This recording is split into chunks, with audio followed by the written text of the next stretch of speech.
pas crépus, c'est bien. Oui, toi, t'as la peau claire, c'est bien. T'as pris les bons côtés des noirs et puis le bon côté des blancs. Oh, oh. Non, mais je veux dire, il y a vraiment des gens qui disent ça en 2020. C'est un truc de ouf. Stop. Mais vraiment, stop. Le prochain que j'attrape en train de valoriser une light skin pour dévaloriser une dark skin, je l'attrape, je le mange au goûter. Je le mange au goûter. Je le mange. Vraiment, non mais je rigole parce que c'est nerveux, hein. Mais c'est un truc vraiment qui me met en colère de ouf. Que ce soit quand je le vois sur les réseaux sociaux ou dans la vie, c'est un truc qui me met vraiment en colère. Je sais plus comment vous faire comprendre que les light skins n'ont pas envie de se diviser ou de se mettre en opposition aux dark skins. Les light skins sont privilégiés dans ce système coloriste, raciste, on le sait. C'est pas pour que tu viennes rajouter tes petites phrases de merde à base de oui, vous êtes mieux que Rada. Vous êtes mieux que personne, d'accord? Vous êtes mieux que personne. Et j'envoie un message à tous les light skins de France et d'ailleurs, si on vous fait cette réflexion, s'il vous plaît, attrapez la veste des gens. Dites-leur que ça se dit pas. Dites-leur qu'on dit pas ça. Que ça s'appelle du racisme, ça s'appelle du colorisme. Et que c'est juste jouer le jeu de cette société qui exclut les personnes racisées. Merci bien. Le message est passé, non? Ah, je veux trop un bébé métis. Hein. Ah ouais? C'est marrant ça. Tu t'es éduqué sur le colorisme. Tu t'es éduqué sur le racisme, tu t'es éduqué sur l'esclavage, tu t'es éduqué sur le colonialisme. Si la réponse est non, dis plus jamais « Je veux trop un bébé métis ». En fait, un bébé métis, c'est pas une poupée, c'est pas un jouet, c'est pas un truc qu'on rameute, qu'on montre aux gens. C'est pas un trophée. Franchement, je sais pas c'est quoi cette espèce d'obsession des personnes blanches à vouloir un bébé métis. En fait, il y a plein de problèmes avec cette mentalité et avec ce genre de phrase qui peut paraître complètement anodine et pas du tout néfaste au premier abord. Au début, tu te dis pas, mais qu'est-ce qu'elle dit celle-là? C'est ouf. Mais en fait, il y a deux gros problèmes qui s'émanent du bébé métis et il y en a encore plein d'autres. Je vous laisse énumérer pourquoi c'est problématique de dire « Je veux trop un bébé métis » parce qu'il y en a 18, des raisons en fait. Mais je vais en donner deux. Problème numéro 1, la négrophilie. L'idée de vouloir un bébé métis, c'est avant tout l'idée de trouver un partenaire noir à tout prix. Et le problème, c'est que la négrophilie, c'est pas mieux que la négrophobie. Et ça serait super sympa de le comprendre parce qu'on commence un petit peu à saturer. Je vous laisse aller voir sur internet ce que c'est que la négrophilie et pourquoi c'est un problème, c'est-à-dire l'hypersexualisation des personnes noires et afrodescendantes de manière plus globale. Je vous laisse trouver le lien entre négrophilie et racisme, négrophilie et esclavage, négrophilie et colonisation. Et évidemment, comme j'ai dit le mot négrophile et racisme, cette vidéo sera démonétisée. Et ça fait pas trop plaisir. Et le problème, c'est que les personnes blanches qui veulent un bébé métis, bien souvent, ce sont les personnes les moins éduquées sur le racisme. Il y a personne qui va te blâmer parce que tu es enceinte d'un bébé et que l'enfant va naître métis. Ok, d'accord, super, cool. C'est pas ça le souci. Le souci, il est que quand tu es une personne blanche, il va falloir comprendre que tu vas mettre au monde un enfant qui va être victime de racisme, qui va être victime de discrimination, qui va être victime de rejet, qui va peut-être vivre du harcèlement scolaire à cause de ça, qui va peut-être se voir refuser des appartements, des boulots, et même peut-être se faire rejeter par des filles ou des garçons parce qu'il est ou elle est trop noir, ou au contraire va se faire littéralement fétichiser parce qu'il est clair ou plus foncé, bref. Donc, si tu veux un bébé métis, merci de t'éduquer sur le sujet. Parce que quand ton enfant, il va rentrer à la maison et qu'il va dire « Maman, pourquoi les enfants, ils ont dit que ma peau, c'était du caca ?» T'as pas intérêt à lui dire « Mais non, mais il rigole, c'est rien du tout, c'est bon, arrête un peu de te victimiser. » Ton enfant métis, il va falloir le soutenir à chaque étape de sa vie. Et ça veut dire ne jamais minimiser la gravité du racisme qu'il vivra. Et si toi-même, t'es pas éduqué, il sera même pas safe avec toi, ton enfant. Ça veut dire qu'il sera à l'école, il sera pas safe. Il sera à la fac, il sera pas safe. Il sera au taf, il sera pas safe. Il sera avec sa meuf, il sera pas safe. Il sera dans la rue, il sera pas safe. Et quand il va rentrer chez lui, chez sa mère, il sera toujours pas safe parce que sa mère ou son père sera pas éduqué sur ces questions, lui expliquera pas ce que c'est que le colorisme, lui expliquera pas ce que c'est que le racisme, minimisera ses états d'âme, minimisera quand il se sentira mal parce qu'il a été rejeté pour telle ou telle raison. Eh, j'ai trop bien expliqué. T'es de quelle origine?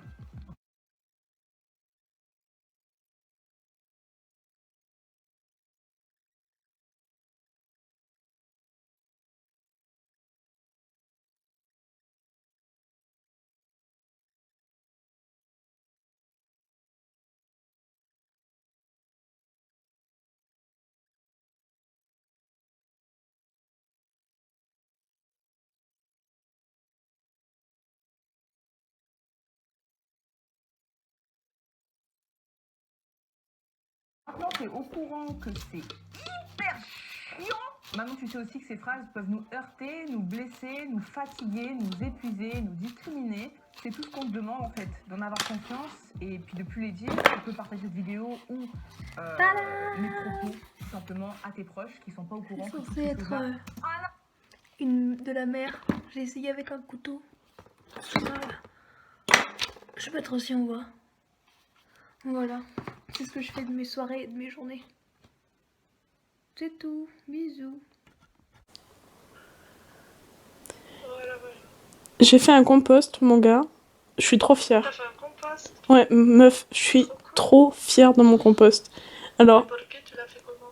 alors je t'explique. Tu te souviens que je voulais mettre une armoire dans ma chambre? Oui. Et que mon coloc est monté dessus et l'a cassé. Du coup, j'ai récupéré les planches de cette fameuse armoire. Et j'ai creusé à la force de mes bras. C'est pas vrai. Je te jure.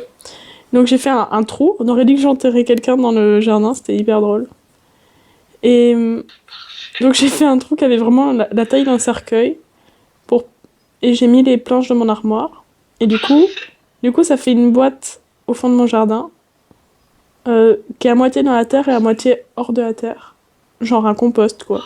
J'adore le concept. Et du coup, il est trop stylé. Je t'enverrai une photo. Et je suis trop fière. Je veux bien. Comment ça se fait qu'il soit aussi fait?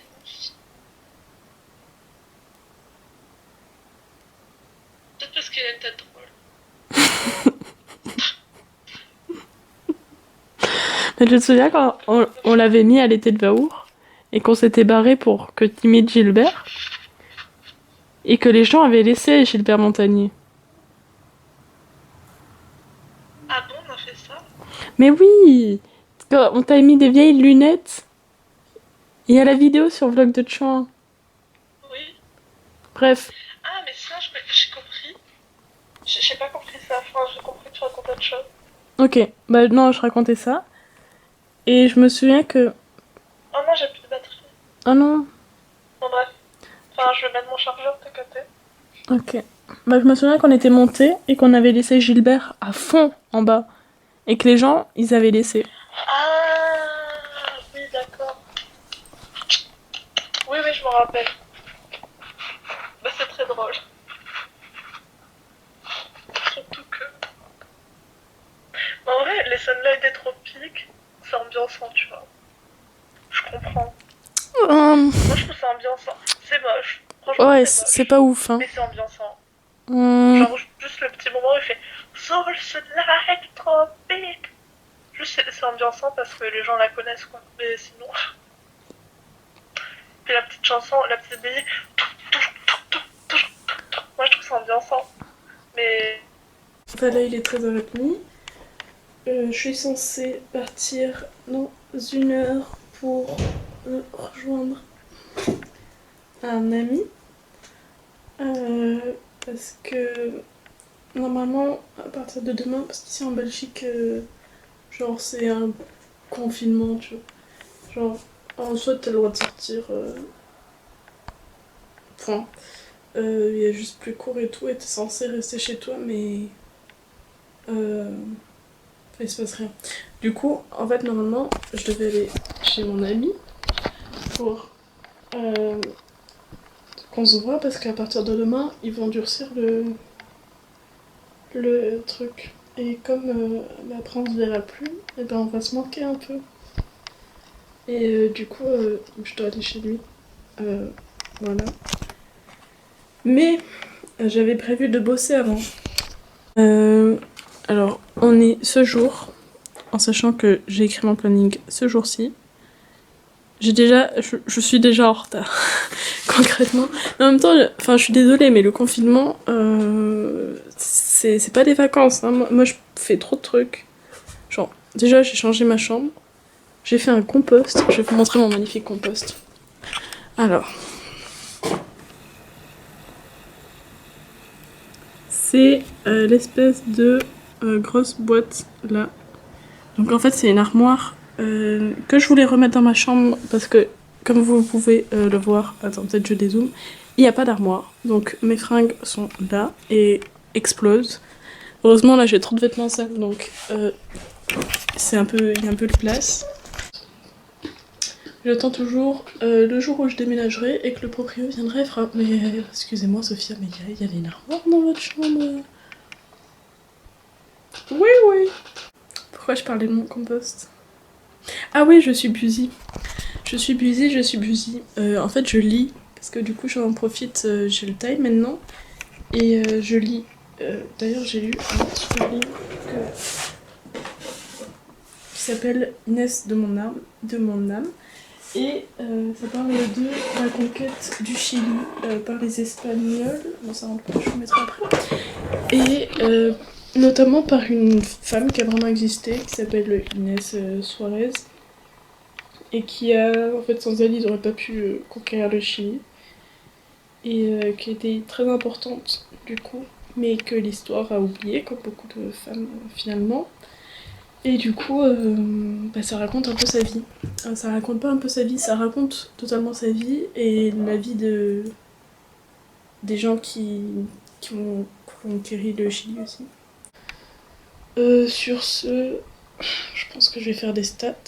En fait, le truc avec les stats, c'est que c'est chiant, mais quand tu le fais, c'est un peu... T'es en mode ah j'ai réussi, tu vois, et comme tu fais des choses, genre des exos concrètement, moi ça me motive, et du coup je fais que des stats, sauf que Sophia, tu n'as pas que des stats ce semestre, tu as aussi de la psycho, t'as pas ouvert tes... En fait j'ai rien ouvert à part les stats depuis au moins 2 semaines, hein.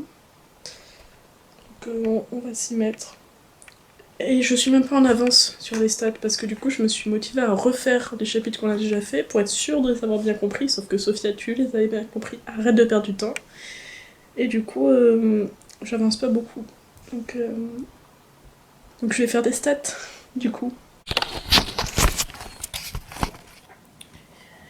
Ok, donc là je fais l'enregistrement de ce livre. Enfin, je vais pas enregistrer tout le livre, mais une partie pour Léa. Parce que je lui ai dit que je lisais que des livres de gauchias un peu vénères. Et du coup, elle m'a dit qu'elle pouvait pas parce que il se trouve que dans sa maison à Romégous, elle n'a pas un stock de livres de gauchias un peu vénères. Donc, je lui enregistre une des 10 questions sur l'anarchie. Je sais pas si je vais la faire en entier. Parce que flemme. Et on dirait pas, mais je suis très busy moi.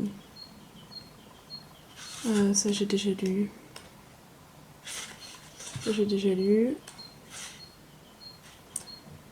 Alors.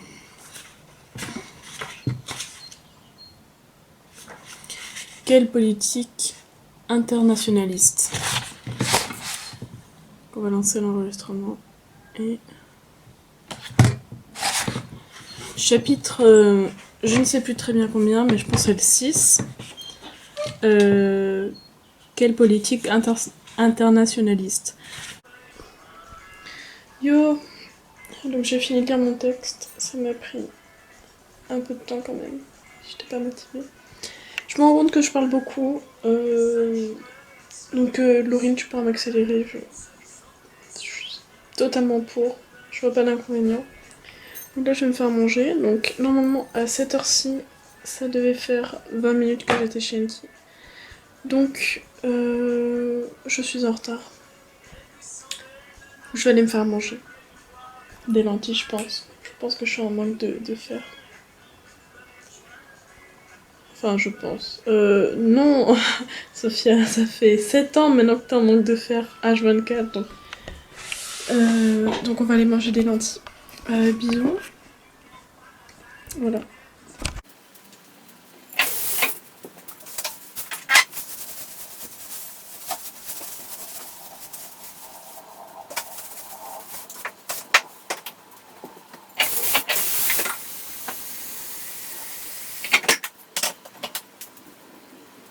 À peu près presque 17h.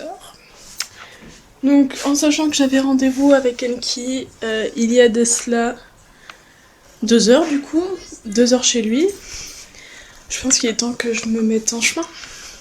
Voilà. En attendant, j'ai bossé. Voilà. J'ai fait à manger. J'ai fait mon gâteau. J'ai joué à mon sucré. Beaucoup de choses productives. J'ai pas chômé, quoi.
Aujourd'hui, j'ai planifié mon bullet journal d'avril et on l'a fait en Skype avec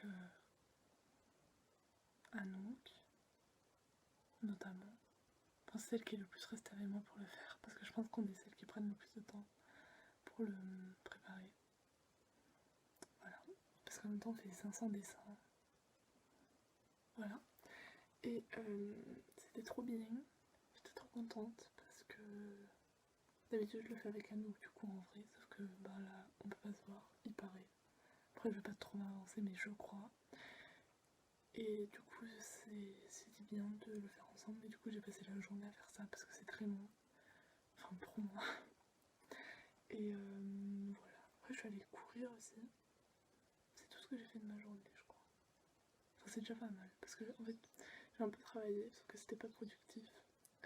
Parce que j'avais pas envie de travailler, et quand t'as pas envie de travailler, toi-même tu sais, ou toi-même tu sais pas, mais non, enfin moi j'arrive pas à travailler quand j'ai pas envie de travailler, j'arrive à travailler quand j'ai décidé que j'allais travailler et que j'allais me motiver. Ouais, aujourd'hui je ne l'étais pas du tout, c'est pas si grave, je travaillerai mieux demain. Voilà. Abonnez-vous à Vlog de Chouin. Oops, I read it again.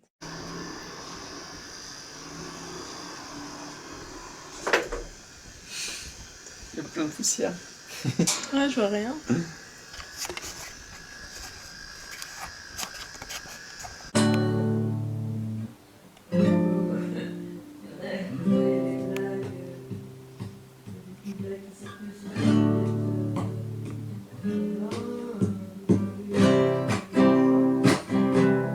You're just so good to be true. I can't take my eyes out of you. You'll be like heaven to touch. I wanna hold you so much. At long last love has arrived, and I thank God I'm alive. You're just so good to be true. I can't take my eyes out of you. But on the way that I stand, there's nothing else to compare. The thought of you leaves me weak. There are no words left to speak. And if you feel like I feel, please let me know that it's real. You're just so good to be true. I can't take my eyes out of you.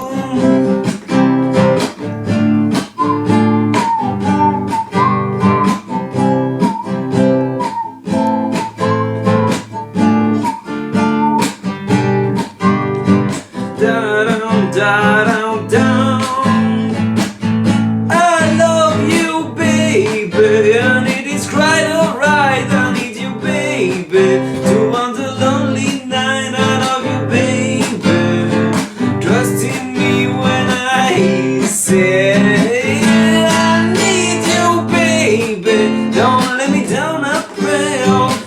baby. Not at the phone you stay and let me love you, baby. Let me love you.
Bonsoir. Je voulais vous partager un petit tips de confinement. En fait, avec Sophia, on s'enregistre en train de lire des livres et ensuite on se les envoie. Genre moi je lui lis des livres que j'ai et elle me lit les livres qu'elle a et au moins après ça me fait un sujet de discussion. Voilà, et en plus ça nous cultive parce que en fait moi il y a plein de livres que j'aimerais lire mais que je n'ai pas.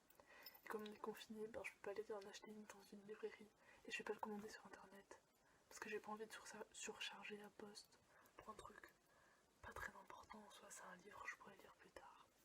Et du coup c'est intéressant parce que ça vous permet quand même de partager des trucs avec vos potos et c'est chouette. Et puis en plus c'est bien aussi d'avoir des lectures de livres, je trouve. C'est une autre façon d'appréhender votre lecture, voilà. Du coup moi je trouve ça pas mal. Du coup là je vais enregistrer un passage du livre que je lis en ce moment.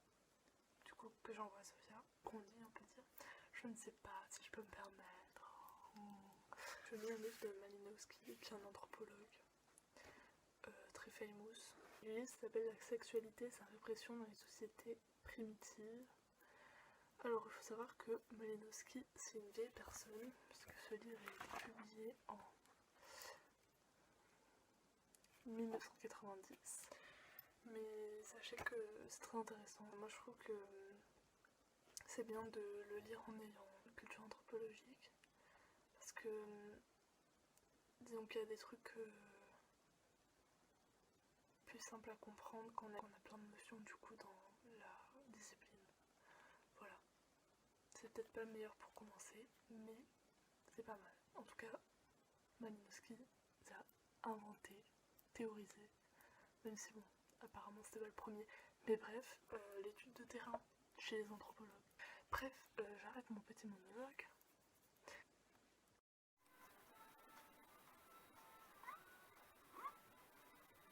Enfin seul, j'ai une petite faim. Ah, qu'est-ce que je pourrais bien grignoter?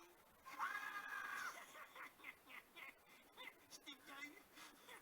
Comme j'avais pas de citrouille, j'ai creusé les goudas. Dégage avec tes jeux débiles. Et ne touche plus jamais mes goudas ou je te casse la tête. Vous avez fait quoi aujourd'hui? Ouais, les devoirs. Des stats. Pareil. Un dimanche. T'as fait des stats, Sophie? Dimanche. J'ai 2 heures de stats. Waouh. Incroyable. C'est chouette.